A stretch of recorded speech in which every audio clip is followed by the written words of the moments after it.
Hello everyone and welcome to Star Wars Month, and today we're going to be checking out Star Wars Bounty Hunter. Okay, it was released in 2002 for the PlayStation 2 and the Nintendo GameCube. It follows the story of Jango Fett and how he became the template for the clone army in episode 2.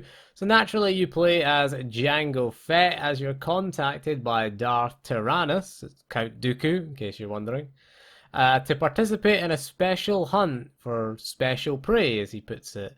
What you have to do is you have to hunt and capture a dark Jedi even named Komari Vosta, who is the leader of a group of Force-worshipping criminals called the Bando Gora. Okay, Bounty Hunter, it serves up as a prequel to Episode 2. It covers the backstory of Jango Fett. It explores things like how he got his ship, Slave 1, and his relationship with fellow bounty hunter Zam Wessel. That's the girl that he kills at the start of Episode 2 when she's being questioned by Anakin and Obi-Wan. It also explores things like how he became the template for the clone army, how he had a son, Boba, famously, and it's an interesting, if you're into episode 2, it's certainly, or into sort of Star Wars stories, then it is worth checking out if you're a fan of bounty hunters in general.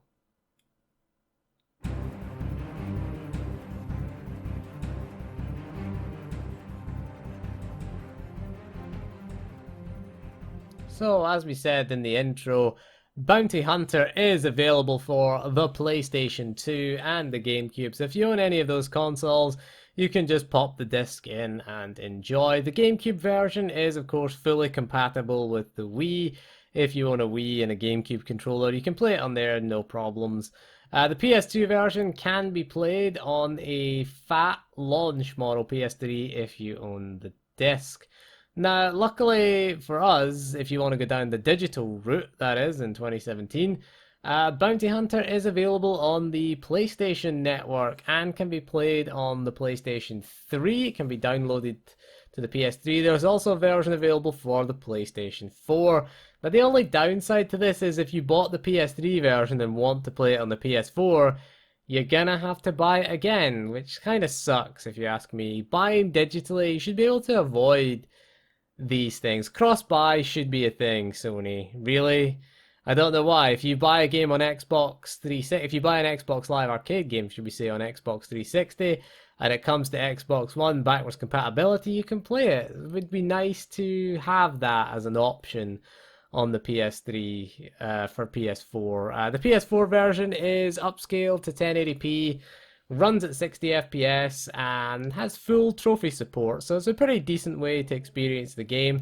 I don't know about the PS3 version, to be honest, because I only played the PS4 version, to be honest with you, so I don't know what it scales up to. I don't know if it has trophy support, but the PS4 version is definitely worth checking out. It's not a bad way to experience the game. So if 1080p is not enough for you, then you might want to consider the emulation options, okay, on the PC as an alternative. Bounty Hunter, of course, being available for PS2 and GameCube, will be available on PC, SX2, and Dolphin. Now, it runs pretty well here on both emulators.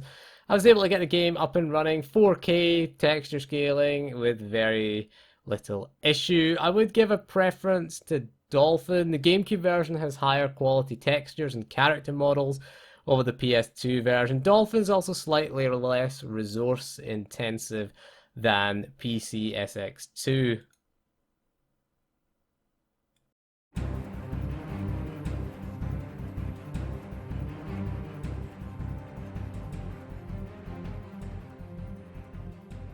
Right, so we'll start with the physical disc version, shall we? The PS2 version is fairly cheap to get a hold of. It will set you back in the UK around £3 to £5. Expect the average pay around $3.99. In the land of Trump, you can expect to pay around $10 to $15 for the PS2 version. The GameCube version, you're paying again a bit more than the PS2 version. In the UK, it's $7 to £15. In the United States of Trump, it is around 10 to 20 Trump dollars. So it does follow the trend of the 6th generation. PS2 version is usually the cheaper option, as it was the more popular, so I would imagine there would have sold more on the PS2. That's why there are more versions out there. If you're going digital, which isn't a bad choice to be honest, you're looking for the PS3 version in Theresa May's Broken Britain. There you go, I used one of them for Britain. It'll cost you three glorious British pounds and 99 pence.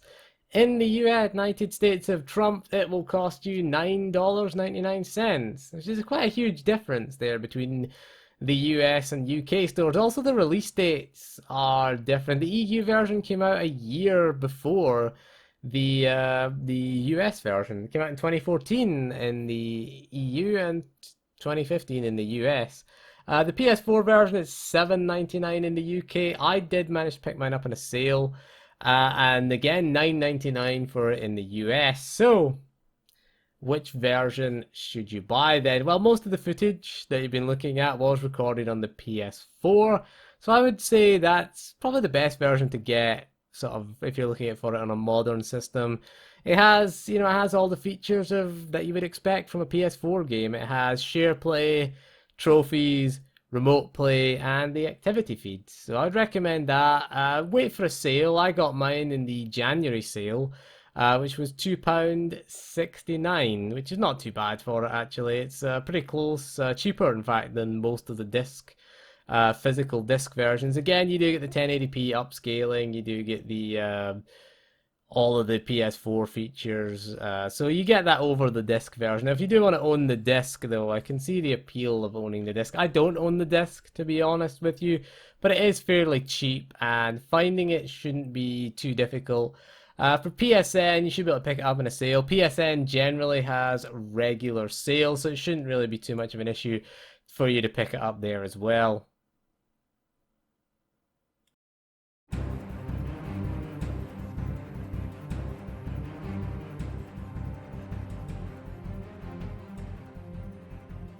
Star Wars Bounty Hunter is a fun game, despite its flaws, chief of which is the aiming system. Now, this is a third-person shooter, primarily uses an auto-aim lock-on system, which is the game's biggest flaw, is it can never seem to find the target that you're looking for, as you face off against melee and ranged enemies. Now, melee enemies can kill you pretty quickly if you don't take them down ASAP. Now, there is a manual option in the game, but you cannot move while manual aiming, so you're just a victim to all the ranged enemies. I mean, a Resident Evil 4 Gears of War style aiming system would have done much better, but this was 2002, so those kind of games weren't really around. You can see how those games really innovated the third-person shooter genre that we have today, and it's weird going back to that 2002 style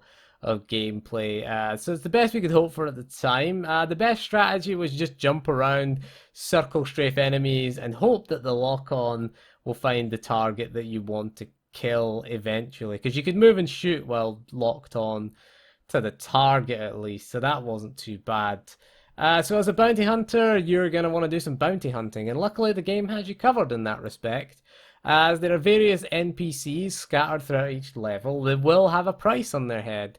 Now, you can find the wanted NPCs by scanning them using your helmet scanner. It will tell you the price on their head and whether or not they are wanted dead or alive. You can then capture them or kill them. You mark them and you use your little capture rope, the harpoon thing in SWTOR that you get. If you played that, you get the little capture rope thing. I'm calling it a capture rope. And then you claim the bounty, or you can just flat out kill them if you want. You shoot them with his dual pistols. Some enemies are worth more alive. Some are can only be taken in alive. So it's always worth paying attention to what the scan result says. But doing this does unlock some extra concept art. There's no upgrade system in the game, so you just get extra concept art. And if you have the PS4 version, you get trophies for doing all of the bounties in a level. So there's that little bit of incentive as well. Now, as a bounty hunter, of course, you get access to gadgets. You get Jango Fett's jetpack. You actually get the origin of his jetpack, if you really wanted to know. The jetpack does add a certain verticality to levels, obviously. You can jet upwards and then forwards. You can't jet forwards and upwards at the same time, which is a bit weird and takes a bit of time to get used to. You get things, you get your poison darts, which I think are a bit useless. You just get so few of them that they're not really worth using.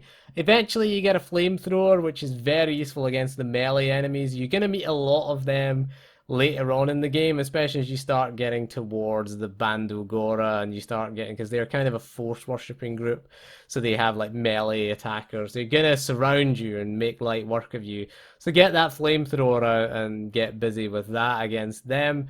You also get his Django's dual pistols. You get other weapons in the game, but the dual pistols are generally the best choice of weapons. I really like, one thing I really liked about the game was the story.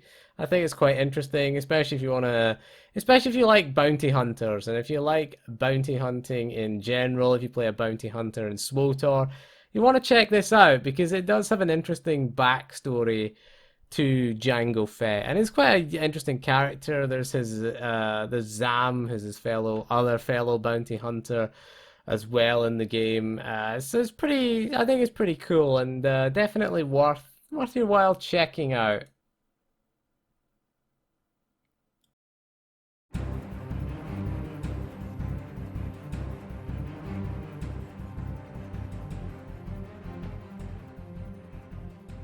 So Bounty Hunter came as something of a surprise to me.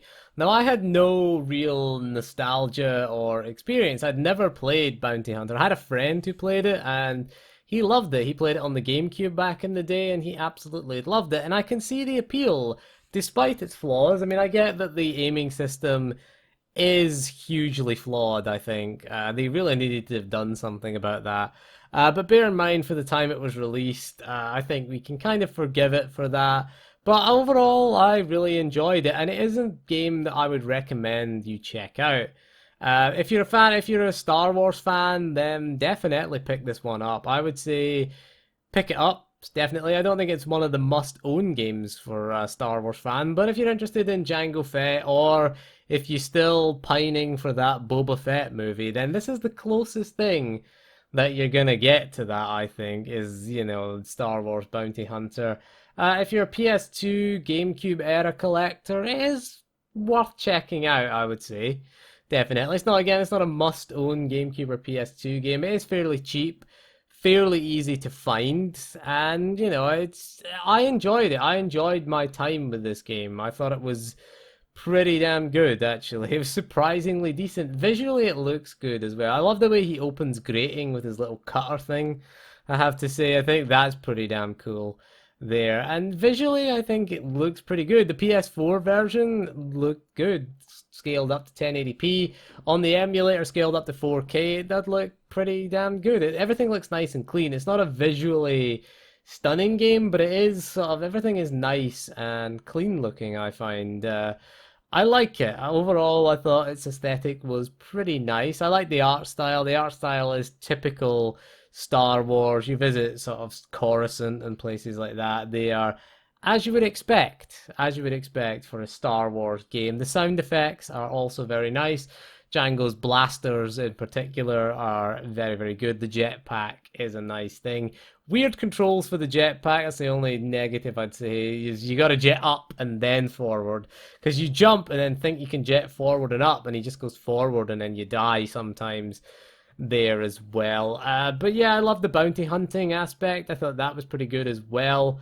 It was interesting. You marked the bounty and you could pick it up. I thought it was nice. Played into the sort of fantasy of being a bounty hunter. It would have been nice if you could have an upgrade system in the game. I thought that's what you were going to get. And you were going to get like credits at the end of the mission and you would be able to upgrade. But no, it just unlocks extras and it's just really for trophy hunters if you're on the PS4. But it's definitely worth checking out just for the story, if anything else. The story is pretty good. I like the relationship between Django and Zam, I think was pretty cool. And interesting to see, you know, you've got Sidious and Count Dooku, and you get, their sort of plan. You get to see for, for the clone army. They're looking for, again, that's why they sort of recruit. They have a special hunt that they have, and whoever can take down the Dark Jedi, they deem worthy enough of becoming the template for the clone army. So it's good, gives you a little bit of backstory into episode 2. I think that is a nice plus. So next week, we are going to be taking a look, or next time, should we say, not next week. We will be taking a look at Knights of the Old Republic, the iconic Star Wars Knights of the Old Republic. Playing through it right now, still playing through it. Should be pretty interesting, that one. Looking forward to getting that out. But anyway, that is all for this video. Thank you for joining me. We'll see you again soon, and goodbye.